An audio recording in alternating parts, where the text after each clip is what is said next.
সাংবাদিক যদি মেরুদণ্ড সোজা করে মর্যাদাপূর্ণ জায়গায় দাঁড়াতে না পারেন, আমরা যত বাকি আইন করি আসলে সেই জায়গাটা খুব বেশি কাজ করবে না। সোশ্যাল মিডিয়ার কারণে এমন ধরনের তৎপরতা শুরু হয়েছে যে আপনি বলেন ফেক নিউজ বলেন, ভিউ পাওয়ার জন্য বলেন, নানা ধরনের জিনিস সামনে এসে পুরো সমাজে একটা বড় ধরনের অস্থিরতা তৈরি করে ফেলছে। গণমাধ্যমের যারা কাজ করেন তাদের অধিকার, মর্যাদা এবং তাদের কোড অফ এথিক্স, এই দুটো পরস্পর সম্পর্কিত। কিন্তু তাদের অধিকার মর্যাদাকে যদি আমরা গুরুত্ব না দিই, সেইটাকে একটা কাঠামোবদ্ধ করতে না পারি, প্রায় সমান যোগ্যতা নিয়ে বিশ্ববিদ্যালয়ে পাশ করে কেউ আমলাতন্ত্রে যাচ্ছেন আর কেউ গণমাধ্যমে যাচ্ছেন। আমলাতন্ত্রে একটা নিশ্চিত জীবনের মধ্যে ঢুকছেন, কিন্তু গণমাধ্যমে তাকে একটা অনিশ্চিত জায়গাতে থাকতে হচ্ছে। প্রত্যেক পেশারই একটা নির্দিষ্ট চেহারা থাকে, কিন্তু একটা পেশা যদি সম্পূর্ণ অনিশ্চিত জায়গায় থাকে, তার আয়ের প্রশ্নে বলেন, তার মর্যাদার প্রশ্নে বলেন, তার নানা ধরনের অধিকারের প্রশ্নে বলেন, তাহলে আসলে সেই ব্যক্তির কাছ থেকে তার পেশার যে মানে পেশাদারিত্ব এবং সেইখানে তার যে মনোযোগ এবং নিষ্ঠা, সেই ক্ষেত্রে ইন্টিগ্রিটি, এটা আশা করা কঠিন। আমাদের এখানে ঢাকা শহরেরই আজকে মিডিয়ার যারা কাজ করেন তাদের যে পরিস্থিতি, সেটা তো আমরা দেখতে পাচ্ছি। অন্যদিকে মফস্বল বলে তো কোনো মিডিয়াতে কোনো বেতনই নাই, যেভাবে পারো জোগাড় করে নাও, মোটামুটি এইরকম একটি অবস্থা তৈরি করা হয়েছে। এবং এর ফলাফল হচ্ছে যে নানানভাবে নানা ধরনের এখন সোশ্যাল মিডিয়ার কারণে এমন ধরনের তৎপরতা শুরু হয়েছে যে আপনি বলেন ফেক নিউজ বলেন, ভিউ পাওয়ার জন্য বলেন, নানা ধরনের জিনিস সামনে এসে পুরো সমাজে একটা বড় ধরনের অস্থিরতা তৈরি করে ফেলছে।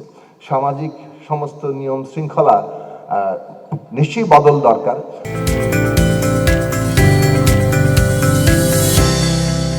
কিন্তু যে ধরনের প্রায় নৈরাজ্যিক পরিস্থিতি তৈরি হয়েছে, সেইটার মূল জায়গা হচ্ছে আমরা এখানে আসলে সাংবাদিকতার সংজ্ঞা তৈরি করা দরকার।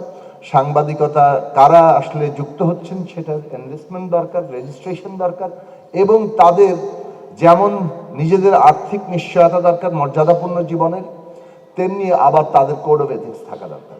এটা খুব জরুরি জায়গা। এটা নিশ্চিত না করে আসলে পুরো এই সাংবাদিকতাটাকে যেখানে আমরা নিতে চাচ্ছি, কারণ প্রথমত সাংবাদিক যদি মেরুদণ্ড সোজা করে মর্যাদাপূর্ণ জায়গায় দাঁড়াতে না পারেন, আমরা যত বাকি আইন করি আসলে সেই জায়গাটা খুব বেশি কাজ করবে না। দ্বিতীয় বিষয় হচ্ছে মিডিয়ার মালিক কারা হবেন।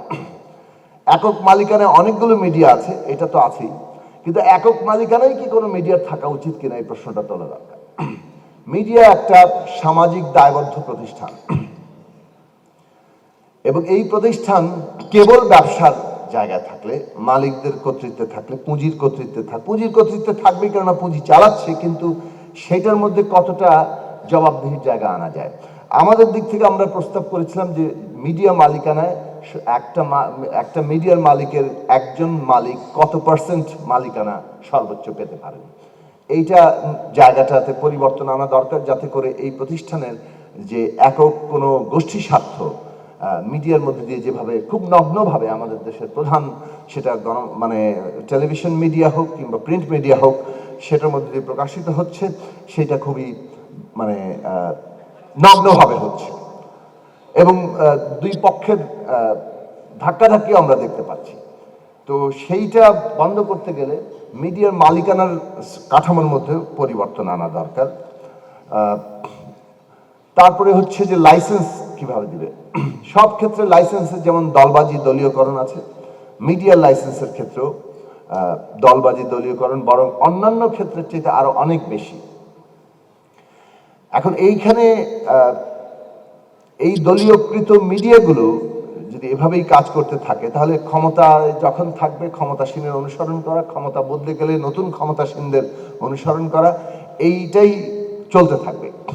লাইসেন্সের ক্ষেত্রে যদি নীতিমালা স্পষ্ট না করা যায়, এবং সেই ক্ষেত্রে যদি এমন কাঠামোগত পরিবর্তন যেখানে পূর্ণ কর্তৃত্ব সরকারের, সরকার যাকে পছন্দ করবে তাকেই কেবল দেওয়া হবে, এইটার ব্যবস্থা না করে কতগুলো নির্দিষ্ট নীতিমালার ভিত্তিতে যোগ্যতা নির্ধারণ করা, এবং সেই যোগ্যতা যারা পূরণ করবে সেখানে মিডিয়ার লাইসেন্স প্রদানের ক্ষেত্রে যে একটা সাধারণ ন্যায্যতা, সেইটা যদি প্রতিষ্ঠা করা যায়, তাহলে এইখানে সরকারের কর্তৃত্বের জায়গায় যেভাবে একটু আগে মিডিয়া কমিশনের সদস্য বললেন যে তারা আগেই অঙ্গীকার করে নেন সরকারের উন্নয়ন কার্যক্রম আমরা প্রচার করব, এই ভিত্তিতে আমরা একটা মিডিয়া চাইছি, তো সেটা তো তার শুরুতেই তার মিডিয়া হিসেবে যোগ্যতা আসলে হারিয়ে যাচ্ছে।